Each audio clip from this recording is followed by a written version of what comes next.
हमें नहीं पता कि आपने गौर किया है या नहीं, लेकिन प्रकाश बहुत तेज है, बेतहाशा तेज। यह 1806,000 मील प्रति सेकंड की गति से चलता है। यह इतना तेज है कि यह पृथ्वी को सिर्फ 1 सेकंड में 7.5 बार चक्कर लगा सकता है। एक जेट प्लेन जो 500 मील प्रति घंटे की गति से उड़ रहा है, अमेरिका को पार करने में 4 घंटे लगाएगा। उसी समय में प्रकाश पृथ्वी को 27,000 बार चक्कर लगा चुका होगा। प्रकाश वाकई अपने आप में अद्वितीय है। यह प्रकृति की अंतिम गति सीमा है, इससे तेज कुछ भी नहीं जा सकता। लेकिन क्या होगा अगर यह अजेय शक्ति प्रकाश अचानक ब्रेक लगा दे और धीमा हो जाए? बहुत बहुत धीमा। ब्रह्मांड कैसे बदलेगा? जीवन जैसा हम जानते हैं उस पर क्या प्रभाव पड़ेगा? आज के एपिसोड में जानिए क्या होगा अगर प्रकाश वाकई धीमा हो जाए। इतिहास के अधिकांश समय में लोगों का मानना था कि प्रकाश तात्कालिक है। यहाँ तक कि प्राचीन ग्रीस में अरस्तु ने भी इस बहस में हिस्सा लिया, यह तर्क देते हुए कि प्रकाश यात्रा नहीं करता, यह बस होता है। पता चला कि अरस्तु बहुत बहुत गलत थे, लेकिन यह जानने में सैकड़ों साल लग गए। 1600 के दशक में गैलीलियो गैलीली ने प्रकाश की गति के रहस्य को सुलझाने का फैसला किया। उनकी चतुर योजना में लालटेन और पहाड़ियां शामिल थीं। हाँ, यह सरल लगता है, लेकिन उन्हें कुछ श्रेय दीजिए। वह अपने समय से आगे थे। 2 लोग दूर की पहाड़ियों पर तैनात थे, लालटेन खोलकर एक दूसरे को संकेत भेज रहे थे। गैलीलियो का विचार था कि उनके संकेतों के बीच की देरी को मापकर प्रकाश की गति का पता लगाया जाए। महत्वाकांक्षी? बिल्कुल। प्रभावी? नहीं। एक समस्या थी। प्रकाश गैलीलियो के समय मापने के उपकरणों के लिए बहुत तेज था, लेकिन यहाँ बात यह है, उनका प्रयोग असफल नहीं हुआ, बल्कि उनकी जिज्ञासा असफल नहीं हुई। और यहीं से हर वैज्ञानिक खोज शुरू होती है, किसी ऐसे व्यक्ति से जो असंभव को पूछने का साहस रखता है। लेकिन 1676 में एक डेनिश खगोल शास्त्री ओले रोमर ने इसे सुलझा लिया, एक तरह से संयोग से। वह बृहस्पति के चंद्रमा आयु का समय माप रहे थे जब वह ग्रह के पीछे छिप गया और उन्होंने कुछ अजीब देखा। ग्रहण पूरी तरह से मेल नहीं खा रहे थे। जब पृथ्वी बृहस्पति से दूर थी तो ग्रहण समय से पीछे रह गए, लेकिन जब पृथ्वी करीब थी तो वे जल्दी आ गए। तब रोमर ने एक क्रांतिकारी एहसास किया, प्रकाश तात्कालिक रूप से यात्रा नहीं करता, यह बस बहुत तेजी से चलता है। डेटा का उपयोग करके उन्होंने इसकी गति लगभग 131,000 मील प्रति सेकंड होने का अनुमान लगाया। और एक बार जब वैज्ञानिकों के पास काम करने के लिए एक संख्या थी, तो उन्होंने इसे और सटीक बनाना जारी रखा। समय के साथ प्रयोग और अधिक सटीक होते गए, जिसमें घूमने वाले दर्पण, दांतेदार पहिए, पहाड़ की चोटियां और यहाँ तक कि निर्वात ट्यूब का उपयोग किया गया। अंततः उन्होंने इसे पकड़ लिया, 126,000 मील प्रति सेकंड। लेकिन क्या होगा अगर रोमर का प्रारंभिक अनुमान सही था?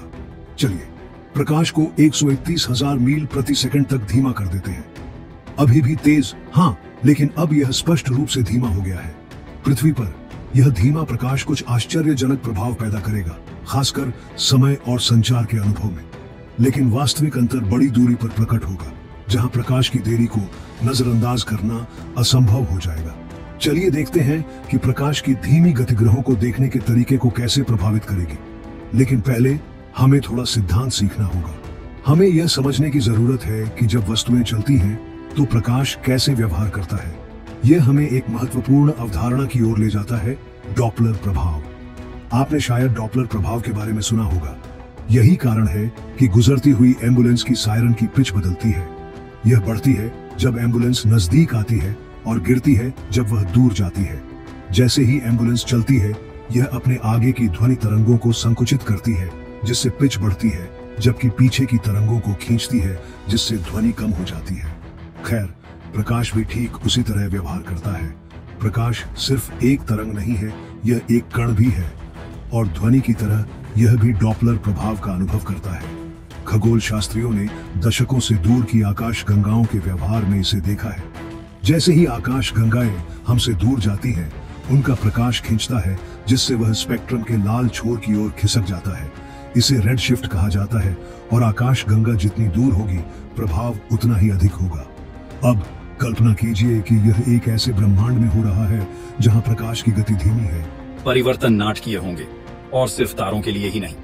जैसे ही पृथ्वी और बृहस्पति एक दूसरे से दूर जाते हैं, आयो से आने वाला प्रकाश स्पष्ट रूप से लाल दिखाई देगा, क्योंकि उसकी यात्रा में देरी होगी। 124,000 मील प्रति सेकंड की कम गति पर यह रेड शिफ्ट आज हम जो देखते हैं उससे कहीं अधिक स्पष्ट होगा। डॉपलर प्रभाव तीव्र हो जाएगा, जिससे दूर के तारों और ग्रहों से आने वाले प्रकाश में नाटकीय रंग परिवर्तन होंगे, जिससे हमारे ब्रह्मांड को देखने का तरीका बदल जाएगा। लेकिन यह सिर्फ शुरुआत है। जितना नाटकीय यह रेडशिफ्ट लग सकता है, यह उन दृश्य प्रभावों की तुलना में फीका पड़ जाता है जो हम अनुभव करेंगे जब प्रकाश और भी धीमा हो जाएगा। यह समझने के लिए कि चीजें कितनी अजीब हो सकती हैं, हमें पीछे हटकर उस सिद्धांत का पता लगाना होगा जो प्रकाश और ब्रह्मांड की प्रकृति को नियंत्रित करता है, आइंस्टीन का विशेष सापेक्षता का सिद्धांत। आइंस्टीन का विशेष सापेक्षता का सिद्धांत यह बताता है कि प्रकाश की गति क्यों ब्रह्मांड की अंतिम सीमा है, और इसे धीमा करने से समय और स्थान के नियमों को फिर से लिखना पड़ेगा। हमारे ब्रह्मांड में प्रकाश से तेज कुछ भी नहीं जा सकता, न पदार्थ न जानकारी। ऐसा करने के लिए अनंत ऊर्जा की आवश्यकता होगी, और अगर कोई वस्तु प्रकाश की गति तक पहुंच जाए तो उसका द्रव्यमान भी अनंत हो जाएगा, जिससे किसी भी द्रव्यमान वाली वस्तु के लिए उसकी गति बनाए रखना असंभव हो जाएगा। यह विचार प्रसिद्ध समीकरण E ईटान mc2 में समाहित है, जहां E ऊर्जा है, m द्रव्यमान है और c प्रकाश की गति है। यह समीकरण दिखाता है कि प्रकाश की गति के कारण छोटे से द्रव्यमान में भी भारी मात्रा में ऊर्जा होती है। प्रकाश की गति सिर्फ तेज नहीं है, यह सब कुछ के लिए केंद्रीय है। यह वास्तविकता के ताने बाने में बुना हुआ है, जो प्रकृति के नियमों में एक मौलिक स्थिरांक के रूप में कार्य करता है। और यही महत्वपूर्ण बिंदु है, प्रकाश की गति आपकी गति के सापेक्ष नहीं बदलती। इसे समझाने के लिए आइंस्टीन ने एक चतुर विचार प्रयोग का उपयोग किया, जिसमें एक ट्रेन और एक बिजली का तूफान शामिल था। कल्पना कीजिए कि आप एक रेलवे ट्रैक के पास खड़े हैं और एक बिजली का तूफान चल रहा है। ठीक उसी समय जब ट्रेन दो पेड़ों के बीच में होती है, बिजली दोनों पेड़ों पर गिरती है। आपके दृष्टिकोण से जो स्थिर खड़ा है, बिजली एक ही समय पर गिरती है, जैसा आप उम्मीद करेंगे। लेकिन यहाँ यह दिलचस्प हो जाता है। अब कल्पना कीजिए कि आप ट्रेन के अंदर बैठे हैं, जो लगभग प्रकाश की गति से चल रही है। आपके आश्चर्य के लिए एक बिजली का झटका दूसरे से पहले लगता है। क्यों? क्योंकि आप ट्रेन के सामने वाले झटके की ओर बढ़ रहे हैं, जिससे वह जल्दी दिखाई देता है, जबकि पीछे वाले झटके से दूर जा रहे हैं, जिससे देरी होती है। आपके दृष्टिकोण से सामने वाला झटका पहले चमकता है और पीछे वाला झटका पीछे रह जाता है। यहीं पर आइंस्टीन का सिद्धांत काम करता है। दोनों लोग अलग अलग स्थितियों में और अलग अलग गति से चल रहे हैं, लेकिन वे दोनों एक बात पर सहमत होंगे, प्रकाश की गति बिल्कुल समान रहती है। हालांकि ट्रेन में बैठा व्यक्ति बिजली के झटकों को अलग अलग समय पर देखता है, लेकिन वे अभी भी एक बात पर सहमत होंगे, बिजली से उनकी आंखों तक प्रकाश की गति स्थिर है। इस एहसास ने आइंस्टीन को एक क्रांतिकारी निष्कर्ष पर पहुंचाया, समय स्वयं निरपेक्ष नहीं है, यह आपके दृष्टिकोण के आधार पर खींचता और सिकुड़ता है। इस बात को ध्यान में रखते हुए आइए देखें कि अगर प्रकाश और भी धीमा हो जाए तो हमारे समय के बोध में कैसे परिवर्तन आएगा। लेकिन पहले हमें एक और अवधारणा सीखनी होगी, समय विस्तार। यह आइंस्टीन के विशेष सापेक्षता के सिद्धांत का सबसे प्रसिद्ध परिणाम है। जितनी तेजी से आप चलते हैं, समय आपके लिए उतना ही धीमा हो जाता है किसी स्थिर व्यक्ति की तुलना में। कल्पना कीजिए कि कोई प्रकाश की गति के करीब यात्रा कर रहा है, जबकि उनके लिए सिर्फ कुछ साल बीत सकते हैं, पृथ्वी पर दशकों बीत सकते हैं। वे किसी ऐसे व्यक्ति की तुलना में बहुत धीमी गति से बूढ़े होंगे जो पीछे रह गया हो। दूसरे शब्दों में, समय हर किसी के लिए एक जैसी गति से नहीं चलता, यह प्रेक्षक के सापेक्ष होता है। वास्तविक दुनिया के अनुप्रयोगों में समय विस्तार हमारे दैनिक जीवन में उतना ध्यान देने योग्य नहीं हो सकता है, लेकिन इसके व्यावहारिक प्रभाव होते हैं। उदाहरण के लिए GPS उपग्रहों को लीजिए। जैसे ही वे पृथ्वी की परिक्रमा करते हैं, उन पर लगे परमाणु घड़ियां जमीन पर लगी घड़ियों की तुलना में अलग तरह से समय का अनुभव करती हैं।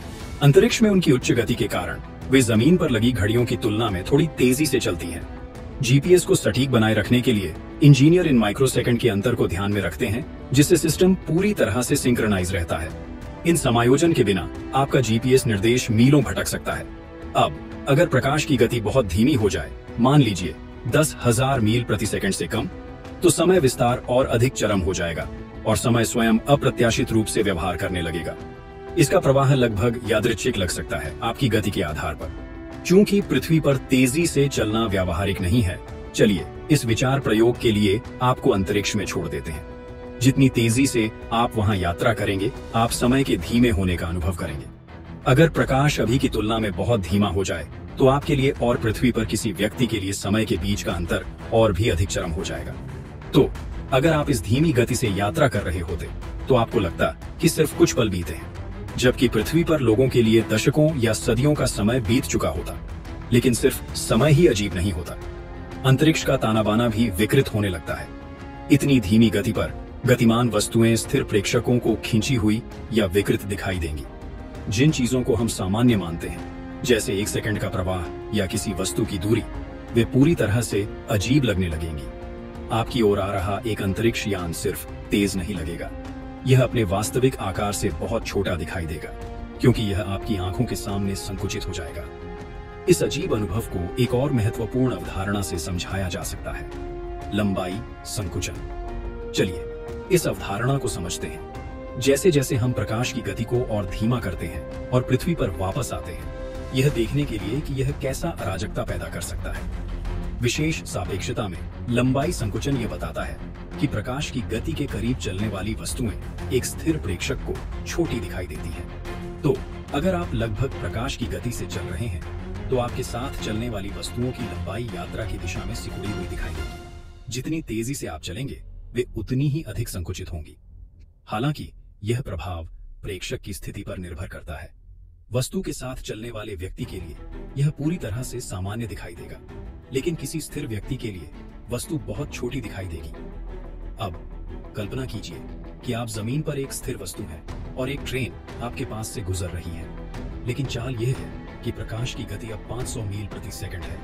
इस परिदृश्य में विशेष सापेक्षता के प्रभाव, खासकर लंबाई संकुचन और समय विस्तार, बहुत अधिक ध्यान देने योग्य होंगे। जब प्रकाश 500 मील प्रति सेकंड की गति से चल रहा हो, जो कि इसकी सामान्य गति 136,000 मील प्रति सेकंड की तुलना में है, तो समय के बोध से लेकर वस्तुओं के दिखने के तरीके तक सब कुछ विकृत हो जाएगा। जैसे ही ट्रेन आपके पास से गुजरती है, यह न सिर्फ अलग दिखाई देगी, बल्कि ऐसे व्यवहार करेगी जो पूरी तरह से अजीब लगेगा। चलिए आपको एक ट्रेन स्टेशन पर रखते हैं। दुनिया की सबसे तेज ट्रेन 370 मील प्रति घंटे की गति से गुजर रही है।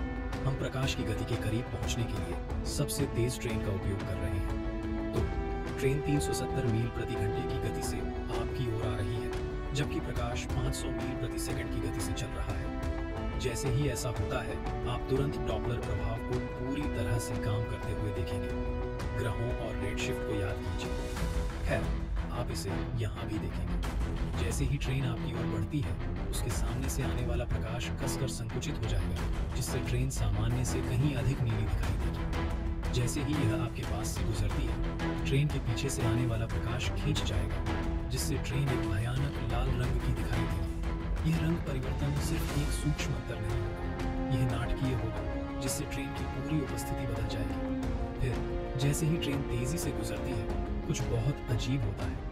विशेष सापेक्षता के अनुसार उच्च गति से चलने वाली वस्तुएं अपनी गति की दिशा में छोटी दिखाई देती हैं। हालांकि इस मामले में प्रकाश इतना धीमा चल रहा है कि ट्रेन की लंबाई सिर्फ सिकुड़ेगी ही नहीं, बल्कि ट्रेन के सामने से पीछे तक प्रकाश की यात्रा करने के तरीके के कारण ट्रेन विकृत दिखाई देगी। फिर भी ट्रेन के अंदर यात्रियों के लिए सब कुछ सामान्य लगेगा। उनके लिए समय हमेशा की तरह बीतेगा, लेकिन आपके लिए ट्रेन स्टेशन पर खड़े प्रेक्षक के लिए चीजें बहुत अलग दिखेंगी।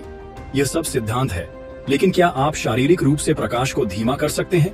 पता चला कि प्रकाश को धीमा करना एक वास्तविक भौतिक घटना है, लेकिन यह बिल्कुल सीधा नहीं है। प्रकाश का व्यवहार बदल जाता है जब यह कुछ सामग्रियों से गुजरता है, और यह कितना धीमा होता है, यह सामग्री और प्रकाश और उस सामग्री के बीच की परस्पर क्रिया पर निर्भर करता है। इसे समझने के लिए चलिए कुछ अलग अलग दृष्टिकोणों को देखते हैं, जिनमें से हर एक यह बताता है कि प्रकाश क्यों और कैसे धीमा होता है। इसके बारे में सोचने का पहला तरीका तरंगों के माध्यम से है। कल्पना कीजिए कि प्रकाश विद्युत और चुंबकीय क्षेत्रों की एक तरंग है, जैसा कि महान भौतिक विज्ञानी जेम्स क्लर्क मैक्सवेल ने वर्णित किया है।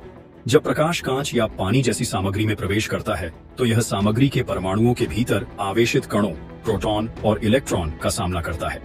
ये कण प्रकाश की विद्युत चुंबकीय तरंगों के जवाब में हिलने लगते हैं, जिससे अपनी छोटी तरंगें उत्पन्न होती हैं। जैसे ही ये नई तरंगें मूल प्रकाश तरंग के साथ परस्पर क्रिया करती हैं, वे एक देरी पैदा करती हैं, जिससे प्रकाश की समग्र यात्रा धीमी हो जाती है। असल में प्रकाश तरंग आसपास के सभी आवेशित कणों के साथ परस्पर क्रिया के कारण फंस जाती है, जिससे यह धीमी हो जाती है। अब चलिए एक थोड़ा अलग दृष्टिकोण अपनाते हैं और सामग्री के बारे में सोचते हैं। हर सामग्री, चाहे वह कांच हो, पानी हो या कुछ और, परमाणुओं और अणुओं से बनी होती है, जो हमेशा गति में होते हैं। यहाँ तक कि ठोस सामग्रियों में भी ये छोटे कण लगातार कंपन करते हैं। ये कंपन सामग्री में छोटे छोटे विकार पैदा करते हैं जिन्हें फोनॉन कहा जाता है। जब प्रकाश सामग्री में प्रवेश करता है तो यह सिर्फ आवेशित कणों के साथ ही नहीं बल्कि इन कंपनों के साथ भी परस्पर क्रिया कर सकता है। यह परस्पर क्रिया एक संकर कण बनाती है जिसे पोलरिटॉन कहा जाता है, जो एक फोटॉन और एक फोनॉन का संयोजन होता है। पोलरिटॉन सामान्य फोटॉन की तुलना में धीमी गति से यात्रा करते हैं क्योंकि सामग्री के कंपन के कारण, इसलिए प्रकाश की समग्र गति कम हो जाती है। इस दृष्टिकोण में प्रकाश सिर्फ सामग्री से गुजरता नहीं है, ये पोलरिटॉन में बदल जाता है जिनके अलग गुण होते हैं और वे धीमी गति से यात्रा करते हैं। अगला, चलिए सबसे आधुनिक दृष्टिकोण अपनाते हैं। प्रकाश को एक सुचारू तरंग के रूप में सोचने के बजाय हम इसे कणों या फोटॉन की एक धारा के रूप में सोच सकते हैं। जब फोटॉन किसी सामग्री से गुजरते हैं तो उनकी यात्रा थोड़ी और जटिल हो जाती है। सामग्री से सिर्फ गुजरने के बजाय वे इलेक्ट्रॉन द्वारा अवशोषित हो जाते हैं, जो फिर नए फोटॉन उत्सर्जित करते हैं। ये पुनः उत्सर्जित फोटॉन तुरंत नहीं चलते। इलेक्ट्रॉन द्वारा उन्हें अवशोषित और छोड़ने में थोड़ी देरी होती है। इस प्रक्रिया को स्कैटरिंग कहा जाता है, जो फोटॉन की समग्र यात्रा को धीमा कर देती है। इन अनगिनत परस्पर क्रियाओं के कारण होने वाली देरी के कारण भले ही फोटॉन लगातार अवशोषित और पुनः निर्मित हो रहे हों, सामग्री से उनकी प्रगति में स्पष्ट रूप से अधिक समय लगता है। यकीन करें या न करें, एक वैज्ञानिक एक बार प्रकाश को इतना धीमा करने में कामयाब हो गया कि वह लगभग पूरी तरह से रुक गया। लेकिन अभी के लिए प्रकाश में अभी भी कुछ गति बाकी है, हालांकि चीजें हर सेकंड के साथ और अधिक अजीब होती जा रही हैं। चलिए प्रकाश की गति को 32 फीट प्रति सेकंड तक गिरा देते हैं। हाँ, आपने सही सुना, 32 फीट, मील नहीं। और इस बार चलिए आपके सामने एक कार रखते हैं जो प्रकाश की आधी गति से चल रही है, 16 फीट प्रति सेकंड। यहीं पर चीजें वाकई दिलचस्प होने लगती हैं। इस बिंदु पर हमें एक और सैद्धांतिक घटना का परिचय देना होगा, सर्चलाइट प्रभाव। यह उच्च गति से चलने का एक आकर्षक परिणाम है और यह सीधे फोटॉन से जुड़ा हुआ है, जिसका हमने अभी जिक्र किया है। सर्चलाइट प्रभाव को इस तरह समझाया जा सकता है जैसे हम बारिश में चलते समय बारिश में परिवर्तन को नोटिस करते हैं। जैसे ही आप बारिश में आगे बढ़ते हैं, आप उससे अधिक बारिश की बूंदों का सामना करते हैं जितना आप स्थिर खड़े होने पर करते हैं, क्योंकि आप बारिश की ओर बढ़ रहे हैं। लेकिन आपकी पीठ, जो आपके शरीर से ढकी हुई है, उसी स्तर की बारिश का अनुभव नहीं करती है। यही बात फोटॉन के साथ होती है जब आप उनकी ओर बढ़ रहे होते हैं। जैसे ही आप किसी वस्तु के पास जाते हैं, आप अनिवार्य रूप से उसके फोटॉन में चल रहे होते हैं, जिसके परिणाम स्वरूप वस्तु अधिक चमकीली दिखाई देती है। यह सर्चलाइट प्रभाव है। अब चलिए इस विचार को लेते हैं और इसे एक कार पर लागू करते हैं जो प्रकाश की आधी गति से चल रही है, धीमी गति वाला संस्करण। जैसे ही कार आपकी ओर दौड़ती है, कार से आने वाले फोटॉन, जो पहले से ही कार की गति की तुलना में अपेक्षाकृत धीमी गति से चल रहे हैं, यात्रा की दिशा में अधिक सघन रूप से पैक हो जाएंगे। आपके लिए, जो स्थिर खड़े प्रेक्षक हैं, कार जैसे ही नजदीक आएगी वह काफी चमकीली दिखाई देगी, क्योंकि आप स्थिर खड़े होने की तुलना में फोटॉन में अधिक चल रहे हैं। इसके परिणाम स्वरूप कार जैसे ही नजदीक आती है वह अधिक चमकीली दिखाई देती है, जिससे ऐसा लगता है कि कार जैसे ही नजदीक आती है वह और अधिक तीव्रता से चमक रही है। हालांकि चीजें यहीं नहीं रुकती। जैसे ही कार गुजरती है और आपसे दूर जाती है, विपरीत प्रभाव होता है। अब आप फोटॉन में चल नहीं रहे हैं, बल्कि आप उनसे दूर जा रहे हैं। इसका मतलब है कि कम फोटॉन आपसे टकराते हैं और कार जैसे ही दूर जाती है वह धुंधली दिखाई देगी। नतीजतन कार जैसे ही दूर जाती है वह गहरी दिखाई देती है, क्योंकि अब आप कार द्वारा उत्सर्जित प्रकाश से खुद को ढाल रहे हैं।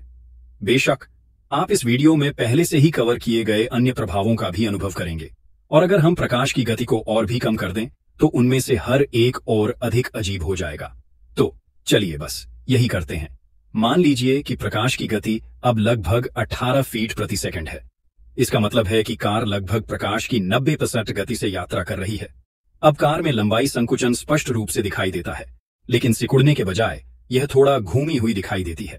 यह असामान्य प्रभाव गतिमान कार और धीमे फोटॉन के बीच की परस्पर क्रिया के कारण होता है। नतीजा कार का एक विकृत, तिरछा दृश्य होता है, जो हमारे रोजमर्रा के अनुभवों से पूरी तरह से बाहर है। इसके अलावा दो और प्रभाव हैं जिनका हमने अभी तक परिचय नहीं दिया है, लोरेंत्ज़ परिवर्तन और रन टाइम प्रभाव।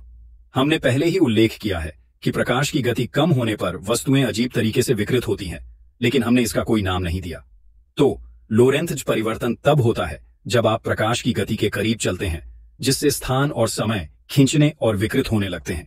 आपके आसपास की वस्तुएं संकुचित या खींची हुई दिखाई दे सकती हैं, जैसे कि दुनिया आपके चारों ओर मुड़ रही हो। प्रकाश के धीमा होने के साथ अंतरिक्ष का यह विकृत होना और अधिक ध्यान देने योग्य हो जाता है, जिससे आपके परिचित परिवेश एक अजीब दृश्य में बदल जाते हैं। जहां तक रन टाइम प्रभाव की बात है, यह आपको अतीत की चीजें देखने देता है। हाँ, अतीत। जैसे ही आप प्रकाश की गति के करीब पहुंचते हैं, वस्तुओं से प्रकाश को आप तक पहुंचने में अधिक समय लगता है, इसलिए आप उन्हें जैसे वे पहले थे वैसे देखते हैं, न कि जैसे वे अभी हैं। यह ऐसा है जैसे आप अपनी आंखों के सामने अतीत को घटित होते हुए देख रहे हैं, जिससे एक अजीब दृश्य देरी पैदा होती है। अब चलिए इस परिदृश्य को आपके अपने काल्पनिक अनुभव में ले जाते हैं। मान लीजिए कि आप औसतन 4 फीट प्रति सेकंड की गति से चल रहे हैं और यही प्रकाश की गति भी है। जैसे ही आप चलते हैं, आपके आसपास की दुनिया अजीब और चक्करदार तरीके से बदलने लगती है। सबसे पहले, प्रकाश वैसा व्यवहार नहीं करता जैसा आप उम्मीद करते हैं। चूंकि प्रकाश को आपकी आंखों तक पहुंचने में दूरी के आधार पर अलग अलग समय लगता है, सब कुछ खींचने और मुड़ने लगता है। आगे देखते हुए इंफ्रारेड प्रकाश दृश्यमान स्पेक्ट्रम में शिफ्ट हो जाता है और दृश्यमान स्पेक्ट्रम का कुछ हिस्सा पराबैंगनी सीमा में चला जाता है। इसका मतलब है कि जैसे ही आप चलते हैं, आपके आसपास की चीजें विकृत होती हुई प्रतीत होती हैं। आपके सामने की वस्तुएं तेजी से आगे बढ़ने लगती हैं, मानो समय स्वयं तेज हो रहा हो। दूसरी ओर आपके पीछे की चीजें धीमी हो जाती हैं, मानो वे समय में जम गई हों।